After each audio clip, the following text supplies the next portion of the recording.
Hello, my name is Dorcas, and I'm excited to share how Tafa Academy is transforming STEM education in Africa while addressing critical challenges like online safety and cybersecurity. STEM education in Africa faces a number of challenges.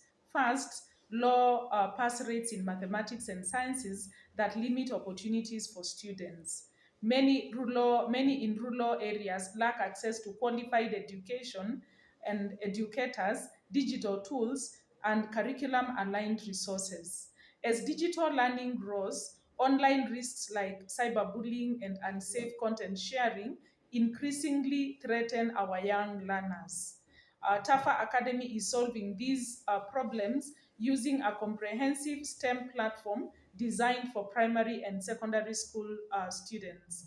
Our offline first technology bridges the digital divide, ensuring access to high quality STEM education in areas with little or no internet connectivity.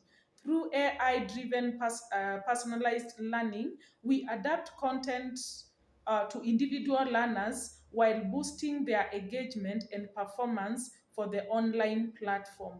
We've also made online safety a priority by integrating game-based modules that teach students about privacy, responsible online behavior, and mutual respect while creating a secure learning environment. For educators, we provide training in modern STEM methods to amplify their impact in classrooms.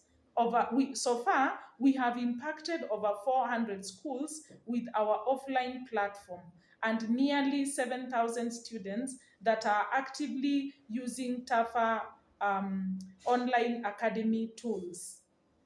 With your support, we aim to expand our reach, enhance AI driven tools, and scale our solutions to empower millions of students across Africa while ensuring that they thrive in the digital world. Thank you.